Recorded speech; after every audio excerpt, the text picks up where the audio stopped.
இனி இஸ்ரேலின் பாதுகாப்புக்கு உத்தரவாதமில்லை, இஸ்ரேலிய மக்களுடைய பாதுகாப்பிற்கு உத்தரவாதமில்லை என புலம்பித் திரியும் இஸ்ரேலிய ஆக்கிரமிப்பு இராணுவ தலைமை அதிகாரியும் ஈரானுக்குள்ளே இருக்கக்கூடிய மொசாட் உளவாளிகள் தொடர்பான முக்கியமான தகவல்களை வெளியிட்டிருக்கக்கூடிய ஈரானிய தளபதியும் 2 வருட போருக்கு மத்தியில் மருத்துவ பட்டப்படிப்பை முடித்து காசாவிலே சாதனைகளை மேற்கொண்டிருக்கக்கூடிய பலஸ்தீனிய மருத்துவ பீட மாணவர்கள் ஈரானிய உச்ச தலைவரிடத்தில் துரோகி அர்துகான் முன்வைக்கப் போகும் கோரிக்கையும் இவை தொடர்பான தகவல்களும் கொல்லப்பட்ட ஈரானிய IRGC குதுஸ் படைப்பிரிவினுடைய அதிகாரிகளும் இஸ்ரேலி ஆக்கிரமிப்பின் ட்ரோன் தாக்குதல்களும் ஹிஸ்புல்லாவினுடைய துணை தலைவரின் உறுதிப்படுத்தலும் நைஜீரியாவிலே ISIS பயங்கரவாதிகளுக்கு எதிரான வீரியமான தாக்குதல்களை ஆரம்பித்த அமெரிக்காவும் அமீரகத்தின் RSF படைகளுக்கு எதிரான அதிரடியான தாக்குதல்களை மேற்கொண்டு வரும் சூடானிய அரச இராணுவமும் யெமனின் கிழக்கு பிரதேசத்திலே மோதிக்கொள்ளும் சவுதி அரேபிய மற்றும் அமீரக அடிமைகளுடைய கூட்டுப்படைகள்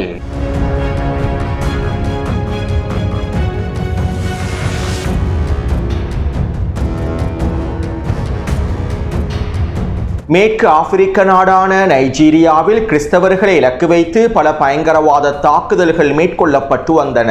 நைஜீரியாவில் இருக்கக்கூடிய ISIS பயங்கரவாதிகளே கிறிஸ்தவர்களுக்கு எதிரான இந்த தாக்குதல்களை மேற்கொண்டிருந்தது. மேலும் கடந்த மாதம் இவை தொடர்பாக டொனால்ட் ட்ரம்ப் எச்சரிக்கைகளையும் மிரட்டல்களையும் வெளியிட்டிருந்தார். நைஜீரியாவிலே கிறிஸ்தவர்களுக்கு எதிரான பயங்கரவாத தாக்குதல்கள் அதிகரித்து வருகின்றன. கிறிஸ்தவர்களுக்கு எதிரான இனப்படுகொலை தாக்குதல்கள் மேற்கொள்ளப்பட்டு வருகின்றன. இவற்றை நாங்கள் முழுமையாக தடுத்து நிறுத்துவோம். இதற்காக நைஜீரியாவில் இருக்கக்கூடிய ISIS பயங்கரவாதிகளை இலக்கு வைத்து வீரியமான தாக்குதல்களையும் மேற்கொள்வோம் என டொனால்ட் ட்ரம்ப் கடந்த மாதமே அறிக்கைகளை வெளியிட்டிருந்தார். இப்படியான நிலைமையிலேயே நேற்றைய தினம் நைஜீரியாவில் இருக்கக்கூடிய ISIS பயங்கரவாதிகளை இலக்கு வைத்து அமெரிக்க இராணுவத்தினர் உச்ச வான்வெளி தாக்குதல்களை ஆரம்பித்தார்கள். இதற்கமைவாக அமெரிக்க இராணுவத்தினர் நைஜீரியாவில் இருக்கக்கூடிய ISIS பயங்கரவாதிகளின் பல முக்கியமான கட்டளை தளங்களையும் ஆயுத களஞ்சிய சாலைகளை முழுமையாக தரைமட்டமாக்கியுள்ளார்கள். அமெரிக்காவினுடைய உச்ச வான்வெளி தாக்குதல்களில் ISIS பயங்கரவாதிகளின் பல தளபதிகளும் அளிக்கப்பட்டிருப்பதாக தெரிவிக்கப்படுகின்றது. மேலும் இனிவரக்கூடிய நாட்களில் நைஜீரியாவிலே ISIS பயங்கரவாதிகளை அழிப்பதற்கான அடுத்த கட்ட தாக்குதல்களையும் மேற்கொள்ளப் போவதாக அமெரிக்காவினுடைய போர்த்துறை அமைச்சர் தெரிவித்துள்ளார். அத்தோடு நைஜீரியாவிலே கிறிஸ்தவர்களுக்கு எதிராக மேற்கொள்ளப்படக்கூடிய தாக்குதல்கள், கொடூரங்கள், அட்டூழியங்களை தட்டி கேட்கக்கூடிய அமெரிக்காவினால் இஸ்ரேலிய ஆக்கிரமிப்பிலே கிறிஸ்தவர்களுக்கு எதிராக மேற்கொள்ளப்பட்டு வரக்கூடிய கொடூரங்களும் அட்டூழியங்களும் அமெரிக்க ஊடகங்களின் மூலமாகவும் அடையாளப்படுத்தப்படுவதில்லை. இஸ்ரேலிய ஆக்கிரமிப்பில் கிறிஸ்தவர்கள் பாதுகாப்பாகவே இருக்கின்றார்கள் என்கின்ற போலியான பிம்பத்தையே அமெரிக்க மற்றும் மேற்குலக ஊடகங்கள் பிரச்சாரங்களாக மேற்கொள்கின்றன. இஸ்ரேலிய ஆக்கிரமிப்பிலே ஜெருசலம் மற்றும் பெத்லஹேம் பிரதேசத்திலே கிறிஸ்தவர்களுக்கு எதிராக நிலத்திடர்கள் மேற்கொண்டு வரக்கூடிய கொடூரங்கள், அட்டூழியங்கள் தொடர்பாக நேற்றைய காணொளியில் பல முக்கியமான தகவல்களை பதிவிட்டிருந்தேன். மேலும் நேற்றிரவு கிறிஸ்தவர்களை அவமானப்படுத்தக்கூடிய வகையில் பல பிரதேசங்களிலே சாத்தானிய வழிபாடுகள் நடைபெற்றிருப்பதாகவும் தகவல்கள் வெளியாகியுள்ளன. அத்தோடு மேற்கு ஆப்பிரிக்காவில் இருக்கக்கூடிய நைஜீரியா நாடானது அமெரிக்காவுக்கு மிக முக்கியமான நாடாகும். மேற்கு ஆப்பிரிக்க நாடுகளில் ஆட்சி மாற்றங்கள் ஏற்பட்டு அமெரிக்க ஏகாதிபத்தியத்திற்கு எதிராக புரட்சிகள் நடைபெற்று வருகின்றன. நைஜர், மாலி, புர்கினா ஃபாசோ ஆகிய நாடுகள் தற்போது மேற்குலகுக்கு மிகப்பெரிய சவாலாகவும் மாறியுள்ளன. எனவே இந்த பட்டியலில் நைஜீரியாவும் இணைந்து கொள்ளக்கூடாது என்பதிலும் நைஜீரியாவிலும் ஆட்சி மாற்றம் ஏற்பட்டுவிடக் கூடாது என்பதிலும் அமெரிக்கா உறுதியாகவே இருக்கின்றது. மேலும் இதற்காக நைஜீரியாவுக்கு அமெரிக்கா அதனுடைய ஆதிக்கத்தையும் விரிவுபடுத்தியுள்ளது. அது மட்டுமல்லாமல் ஆப்பிரிக்காவிலே அமெரிக்காவினுடைய முதலீடுகள் அதிகமாக இருக்கக்கூடிய நாடுகளில் நைஜீரியா 2வது இடத்தை பிடித்துள்ளது. நைஜீரியாவுக்கும் அமெரிக்காவுக்கும் இடையிலான மிகப்பெரிய வர்த்தக தொடர்புகள் காணப்படுகின்றன. எனவே இவற்றை பாதுகாக்க வேண்டிய தேவையும் அமெரிக்காவுக்கு காணப்படுகின்றது. அத்தோடு நைஜீரியாவிலே அதிகளவான எண்ணெய் வளங்களும் இயற்கை கனிம வளங்களும் காணப்படுகின்றன. அமெரிக்காவுக்கு தேவையான எண்ணெய் வளங்களை பெற்றுக்கொள்ளக்கூடிய நாடுகளுடைய பட்டியலில் வெனிசுவேலாவுக்கு அடுத்தபடியாக நைஜீரியாவும் காணப்படுகின்றது. அது மட்டுமல்லாமல் டொனால்ட் ட்ரம்பினுடைய இளைய மகளான டிஃபினி மைக்கேல் பவுலஸ் என்பவரையே திருமணம் செய்துள்ளார். இந்த மைக்கேல் பவுலஸ் லெபனான் நாட்டை சேர்ந்தவராக இருந்தாலும் இவர் பிறந்து வளர்ந்தது அனைத்தும் நைஜீரியாவில் தான். மேலும் மைக்கேல் பவுலஸினுடைய தந்தை நைஜீரியாவின் மிகப்பெரிய வியாபாரியாகவும் காணப்படுகின்றார். நைஜீரிய அரசாங்கத்திற்கும் அமெரிக்காவுக்கும் இடையிலான தொடர்புகளை வலுப்படுத்தக்கூடிய வேலை திட்டங்களையே இவர் மேற்கொண்டும் வருகின்றார். அது மட்டுமல்லாமல் நைஜீரியாவினுடைய எண்ணெய் வளங்களோடு சம்பந்தப்பட்ட நிறுவனங்களுடன் டொனால்ட் ட்ரம்பினுடைய குடும்ப வியாபாரமும் தொடர்பு பட்டுள்ளது. நைஜீரியாவின் எண்ணெய் சுத்திகரிப்பு நிலையங்களில் அதிகமானவற்றை கைப்பற்றிக் கொள்வதற்காக டொனால்ட் ட்ரம்பினுடைய குடும்பம் பல வேலை திட்டங்களையும் முன்னெடுத்து வருகின்றது. எனவே இப்படியான நிலைமையில் தான் நைஜீரியாவிலே ISIS பயங்கரவாதிகளுடைய தாக்குதல்களும் அதிகரித்துள்ளன. அத்தோடு வளமையாக எண்ணெய் வளம் மற்றும் கனிம வளங்கள் நிறைந்திருக்கக்கூடிய நாடுகளில் தான் இந்த ISIS பயங்கரவாதிகளுடைய போகோ ஹரம் பயங்கரவாதிகளுடைய தாக்குதல்களும் அதிகமாக நடைபெறும். மேலும் இந்த பயங்கரவாதிகள் கனிம வளங்கள் மற்றும் எண்ணெய் வளங்கள் இருக்கக்கூடிய பிரதேசங்களை குறிவைத்துத்தான் பயங்கரவாத தாக்குதல்களையும் மேற்கொள்வார்கள். இவ்வாறு இந்த பயங்கரவாதிகள் கனிம வளங்கள் எண்ணெய் வளங்கள் இருக்கக்கூடிய பிரதேசங்களை வைத்து பயங்கரவாத தாக்குதல்களை மேற்கொண்டதற்கு பின்பு இந்த பயங்கரவாதிகளை அழிப்பதற்காக இந்த பயங்கரவாதிகளை முடிவுக்கு கொண்டு வருவதற்காக எண்ணெய் வளங்களை கனிம வளங்களை பாதுகாப்பதற்காக அமெரிக்கா முழுமையாக களமிறங்கும். எண்ணெய் வளங்களுக்கு அருகாமையிலும் கனிம வளங்களுக்கு அருகாமையிலும் அமெரிக்க இராணுவ கட்டளை தளங்களையும் அமைக்கும். இதைத் தொடர்ந்து அமெரிக்க இராணுவம் குறித்த பிரதேசங்களில் இருக்கக்கூடிய பயங்கரவாதிகளுக்கு எதிரான தாக்குதல்களை விரிவாக்கும். அமெரிக்காவினுடைய இந்த தாக்குதல்களின் மூலமாக குறித்த பிரதேசத்தில் இருக்கக்கூடிய பயங்கரவாதிகள் கொஞ்சம் கொஞ்சமாக அளிக்கப்படுவார்கள். அமெரிக்காவிடம் நவீன ஆயுதங்கள், நவீன கண்காணிப்பு கருவிகள், நவீன வெடிகுண்டுகள் இருந்தாலும் அமெரிக்காவின் தாக்குதல்களினால் குறித்த பயங்கரவாதிகள் கொஞ்சம் கொஞ்சமாகத்தான் அளிக்கப்படுவார்கள். அதே நேரம் குறித்த பிரதேசங்களிலே இருக்கக்கூடிய எண்ணெய் வளங்களும் இயற்கை கனிய வளங்களும் வேகமாக அமெரிக்காவினால் கொள்ளையடிக்கப்படும். உண்மையில் இங்கிருக்கக்கூடிய மிக முக்கியமான விடயமே இதுதான். குறித்த பிரதேசத்தில் இருக்கக்கூடிய பயங்கரவாதிகள் அளிக்கப்படும் வேகத்தை விட குறித்த பிரதேசத்திலே எண்ணெய் வளங்களும் கனிம வளங்களும் வேகமாக அமெரிக்காவினால் கொள்ளையடிக்கப்படும். எனவே இந்த பயங்கரவாதிகளுடைய உருவாக்கத்திற்கு பின்னால் யார் இருக்கின்றார்கள் என்பதனையும் இந்த பயங்கரவாதிகளுடைய செயற்பாடுகள் மூலமாக யார் அதிகளவான லாபங்களை அடைந்து கொள்கின்றார்கள் என்பதனையும் நாங்கள் தெளிவாக புரிந்து கொள்ள வேண்டும். எனவே இதற்கமைவாக தற்போது நைஜீரியாவிலே ISIS பயங்கரவாதிகளுக்கு எதிராக அமெரிக்கா ஆரம்பித்திருக்கக்கூடிய இந்த தாக்குதல்களினால் ISIS பயங்கரவாதிகள் கொஞ்சம் கொஞ்சமாக அழிக்கப்படுவார்கள். அதே நேரம் நைஜீரியாவின் மூலமாக அமெரிக்கா அடைந்து கொள்ளக்கூடிய அனைத்து தேவைகளையும் மிக வேகமாக அடைந்து கொள்ளும். அடுத்து சூடானிலே மோதல்கள் விரிவடைந்து வருகின்றன. அமீரகத்தினுடைய RSF படைகளுக்கு தகுந்த பதிலடிகளை வழங்கும் நோக்கத்தோடு சூடானி அரச இராணுவம் அதிரடியான வீரியமான தாக்குதல்களை தொடர்ச்சியாக மேற்கொண்டு வருகின்றது. இதற்கமைவாக நேற்றைய தினம் சூடானின் டர்ஃபூர் தெற்கு பிரதேசத்திலே சூடானி அரச இராணுவம் வீரியமான வான்வழி தாக்குதல்களை மேற்கொண்டுள்ளது. இந்த வான்வழி தாக்குதலிலே அமீரகத்தின் RSF படைகளுடைய ஆயுத களஞ்சிய சாலைகளும் எரிபொருள் களஞ்சிய சாலைகளும் தரைமட்டமாக்கப்பட்டுள்ளன. கிட்டத்தட்ட 10க்கும் அதிகமான களஞ்சிய சாலைகள் முழுமையாக அளிக்கப்பட்டிருப்பதாக தெரிவிக்கப்படுகின்றது. அத்தோடு எல்ஃபெசர் பிரதேசத்தினை அமீரகத்தினுடைய RSF படைகளிடமிருந்து மீட்டெடுப்பதற்காக அடுத்த கட்ட தரைவழி தாக்குதலை ஆரம்பிப்பதற்கு சூடானி அரச இராணுவம் தயாராகி வருவதாகவும் தெரிவிக்கப்படுகின்றது. மேலும் இந்த மிகப்பெரிய தரைவழி தாக்குதலுக்கு தேவையான அதிகளவான ஆயுதங்களை ஈரான் குவித்து வருவதாகவும் தெரிவிக்கப்படுகின்றது. அடுத்து யமனின் கிழக்கு பிரதேசமான ஹதர்மவுத் மற்றும் அல் மஹரா பிரதேசங்களிலே சவுதி அரேபிய அடிமைகளின் கூட்டுப்படைகளும் அமீரக அடிமைகளுடைய கூட்டுப்படைகளும் மோதிக்கொள்கின்றன. ஏற்கனவே பேச்சுவார்த்தைகள் மூலமாக இரு தரப்பினருக்கும் இடையில் தீர்வுகள் எட்டப்பட்டிருந்தன. கடந்த வாரம் வெளியிட்ட காணொலியில் இவை தொடர்பாக தெளிவாக குறிப்பிட்டிருந்தேன். மேலும் இதற்கமைவாக அமீரகத்தினுடைய கூட்டுப்படைகள் யமனின் மத்திய மற்றும் கிழக்கு பிரதேசங்களில் அதிகமான பிரதேசங்களை கைப்பற்றிக் கொண்டது. இதற்கமைவாக குறித்த வரைபடத்திலே நீல நிறத்தினால் காண்பிக்கப்பட்டிருக்க பகுதிகள் அனைத்தும் அமீரகத்தினுடைய கட்டுப்பாட்டுக்கு கீழால் கொண்டு வரப்பட்டுள்ளன. இப்படியான நிலைமையில் தற்போது சவுதி அரேபிய ஆதரவு கூட்டுப்படைகள் யமனினுடைய கிழக்கு எல்லை பிரதேசங்களில் தாக்குதல்களை ஆரம்பித்துள்ளன. குறித்த வரைபடத்தில் சிவப்பு நிற வளையத்தினால் காண்பிக்கப்பட்டிருக்கக்கூடிய பகுதிகளிலேயே தாக்குதல்கள் ஆரம்பிக்கப்பட்டுள்ளன.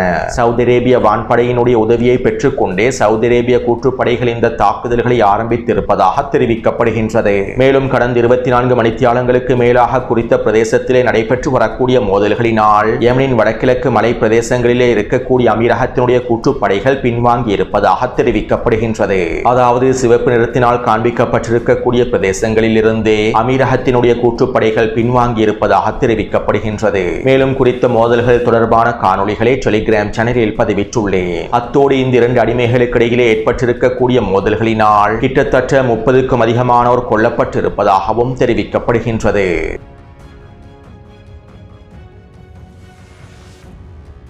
கடந்த 24 மணித்தியாலங்களுக்குள் இஸ்ரேலிய ஆக்கிரமிப்பு ராணுவம் தெற்கு லெபனான் பிரதேசத்தில் 10க்கும் அதிகமான வான்வழி தாக்குதல்களையும் 2 ட்ரோன் தாக்குதல்களையும் மேற்கொண்டிருந்தது. நாங்கள் மேற்கொண்ட இந்த வான்வழி தாக்குதலின் மூலமாக ஹிஸ்புல்லாஹ் ராணுவத்திற்கு சொந்தமான 2 ஆயுத களஞ்சிய சாலைகளும் இராணுவ தளவாடங்களை உள்ளடக்கியிருக்கக்கூடிய சுரங்கப்பாதைகளும் அளிக்கப்பட்டிருப்பதாக இஸ்ரேலிய ஆக்கிரமிப்பு ராணுவம் அறிவித்துள்ளது. அதேபோன்று தெற்கு லெபனான் பிரதேசத்திலே வாகனம் ஒன்றை இலக்கு வைத்து இஸ்ரேலிய ஆக்கிரமிப்பு ராணுவம் மேற்கொண்ட ட்ரோன் தாக்குதல் ஈரானிய IRGC குதுஸ் படையினுடைய அதிகாரிகள் 2 கொல்லப்பட்டிருப்பதாக தெரிவிக்கப்படுகின்றது. அதாவது ஹிஸ்புல்லாஹ் ராணுவத்தோடு இணைந்து செயற்படக்கூடிய ஈரானிய IRGC குதுஸ் படையினுடைய 2 ஆலோசகர்களே இவ்வாறு இஸ்ரேலிய ஆக்கிரமிப்பின் தாக்குதலில் கொல்லப்பட்டுள்ளார்கள். இன்னும் தெளிவாக குறிப்பிடுவதாக இருந்தால் இஸ்ரேலிய ஆக்கிரமிப்பு ராணுவம் தெற்கு லெபனான் பிரதேசத்தில் அதனுடைய தாக்குதல்களை அடுத்த கட்டத்தை நோக்கி நகர்த்தியுள்ளது. ஹிஸ்புல்லாஹ் ராணுவ உறுப்பினர்களை மாத்திரமல்லாமல் தற்போது ஹிஸ்புல்லாஹ் ராணுவத்தில் இருக்கக்கூடிய ஈரானிய IRGC அதிகாரிகளை இறக்க வைத்தும் இஸ்ரேலிய ஆக்கிரமிப்பு அதனுடைய தாக்குதல்களை ஆரம்பித்துள்ளது. இன்னும் ஒரு வாரத்திற்குள்ளே லெபனானிய அரசாங்கத்திற்கு வழங்கப்பட்டிருக்கக்கூடிய காலக்கெடு முடிவடைகின்றது. மேலும் அடுத்த வருட ஆரம்பத்திலேயே இஸ்ரேலிய ஆக்கிரமிப்பு ஹிஸ்புல்லாஹ் ராணுவத்திற்கு எதிரான அடுத்த கட்ட தாக்குதல்களை ஆரம்பிக்க போகின்றது. எனவே இப்படியான நிலைமையில் தான் தற்போது ஹிஸ்புல்லாஹ் ராணுவத்தில் இருக்கக்கூடிய IRGC உறுப்பினர்களை இலக்கு வைத்தும் இஸ்ரேலிய ஆக்கிரமிப்பு தாக்குதல்களை ஆரம்பித்துள்ளது. அத்தோடு ஹிஸ்புல்லாஹ் ராணுவத்தின் துணை தலைவர் ஹசன் ஃபதுலுல்லா அவர்கள் இவ்வாறு தெரிவித்துள்ளார். எங்களுக்கு எதிராகவும் ஈரானுக்கு எதிராகவும் இஸ்ரேலிய ஆக்கிரமிப்பு அடுத்த கட்ட உச்ச தாக்குதல்களை ஆரம்பிக்க போகின்றது என்கின்ற உறுதிப்படுத்தப்பட்ட உளவு தகவல்கள் எங்களுக்கு கிடைக்க பெற்றுள்ளன.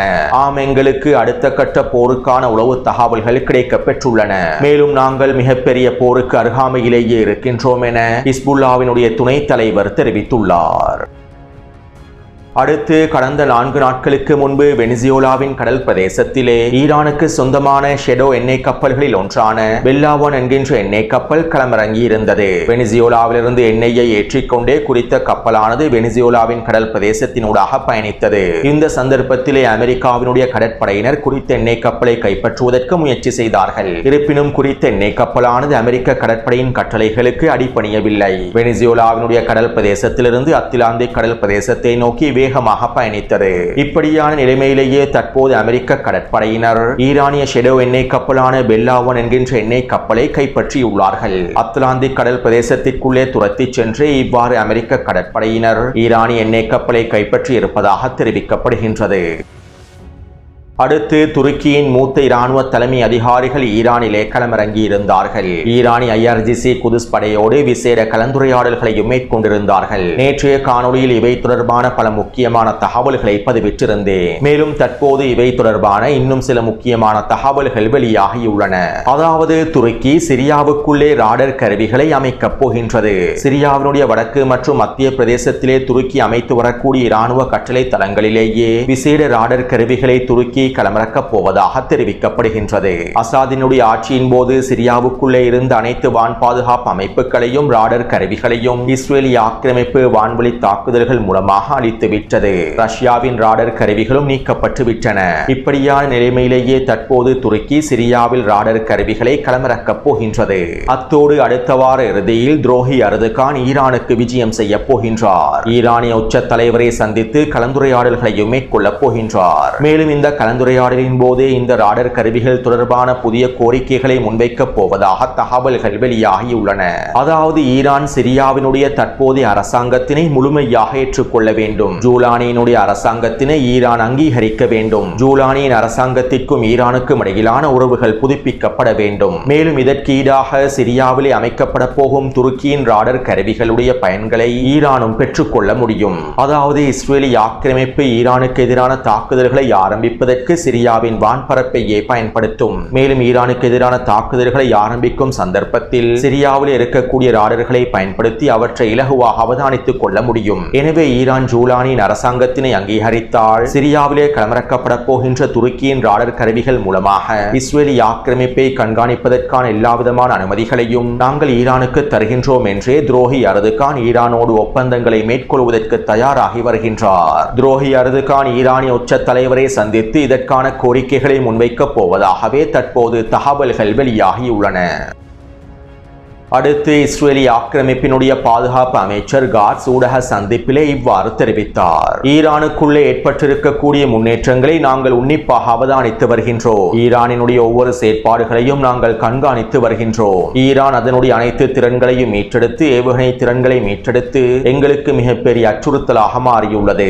அக்டோபர் 7ஆம் தேதி தாக்குதலை போன்று இன்னும் ஒரு தாக்குதல் ஏற்படுத்தப்படுவதனை நாங்கள் ஒருபொழுதும் அனுமதிக்க மாட்டோம். மேலும் ஈரானை முடிவுக்கு கொண்டு வருவதன் மூலமாகவே இஸ்ரேலின் பாதுகாப்பை உறுதி செய்ய முடியும். இதற்கமைவாக நாங்கள் ஈரானை முடிவுக்கு கொண்டு வருவோம். ஈரானையும் அதனுடைய அச்சுக்களையும் முழுமையாக அளிப்போம் என இஸ்ரேலி ஆக்கிரமிப்பினுடைய பாதுகாப்பு அமைச்சர் தெரிவித்துள்ளார். இதைத் தொடர்ந்து இஸ்ரேலி ஆக்கிரமிப்பினுடைய இராணுவ தலைமை அதிகாரி எல் ஜமீர் இவ்வாறு தெரிவித்தார். தற்போது இஸ்ரேலின் பாதுகாப்புக்கு எந்த விதமான உத்தரவாதமும் இல்லை. இஸ்ரேலிய மக்களுக்கான பாதுகாப்பிற்கும் எந்த விதமான உத்தரவாதமும் இல்லை. ஈரானும் அதனுடைய அச்சுக்களும் திறன்களை மீட்டெடுத்து மீண்டும் இஸ்ரேலுக்கு மிகப்பெரிய அச்சுறுத்தலாக மாறியுள்ளன.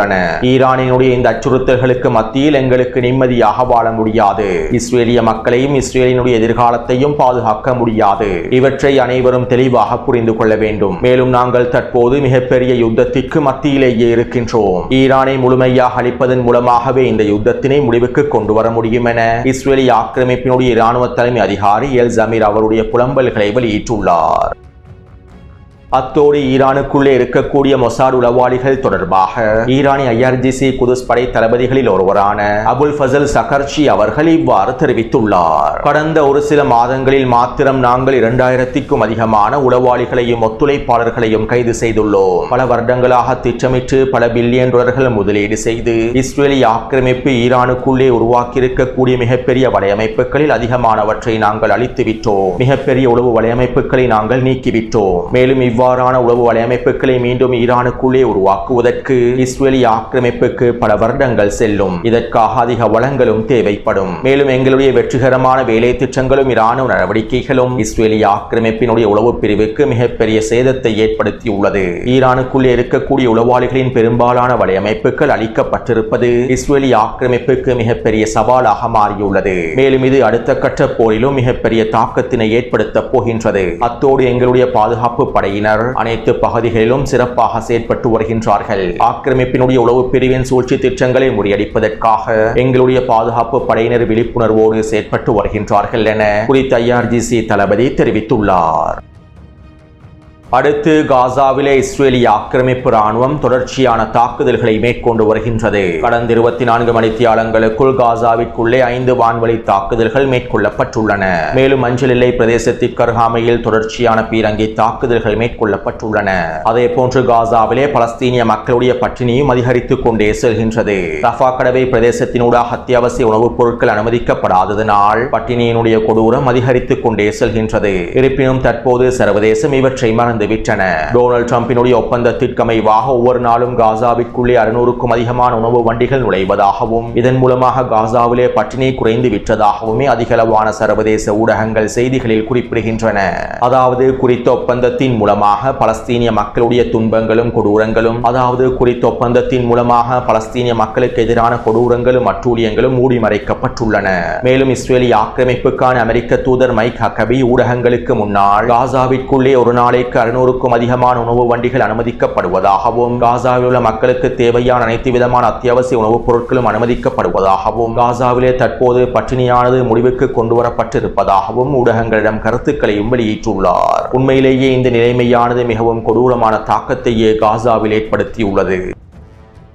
அத்தோடு வடக்கு காசாவின் அல்ஷிஃபா மருத்துவமனை வளாகத்தில் இடிபாடுகளுக்கு மத்தியில் மிகப்பெரிய பட்டமளிப்பு விழா ஒன்று நடைபெற்றிருந்தது. அதாவது காசாவிலே மருத்துவ பீடத்தில் கல்வி கற்கக்கூடிய மாணவர்களுக்கான பட்டமளிப்பு விழா நடைபெற்றிருந்தது. மேலும் இந்த விழாவிலே 170 பலஸ்தீனிய மருத்துவர்கள் கௌரவிக்கப்பட்டுள்ளார்கள். அதாவது இந்த 2 வருட யுத்த கால பகுதிக்குள்ளே பட்டினிக்கு மத்தியில், கொடூரங்களுக்கு மத்தியில், வான்வழி தாக்குதல்களுக்கு மத்தியில் 170 பலஸ்தீனிய மருத்துவ பீட மாணவர்கள் தங்களுடைய மருத்துவ படிப்பை முழுமையாக கற்று வைத்தியர்களாக மாறியுள்ளார்கள். யுத்த களத்திலே 170 பலஸ்தீனியர்கள் மருத்துவர்களாக மாறியிருப்பது மிகப்பெரிய சாதனையாகும். உண்மையிலேயே இது பலஸ்தீனிய மக்களின் உறுதியையும் நம்பிக்கையையுமே பிரதிபலிக்கின்றன. எனவே இந்த காணொளி தொடர்பான கருத்துக்களை பதிவிடுங்கள். தொடர்ந்தும் என்னுடன் இணைந்திருங்கள். நன்றி, வணக்கம்.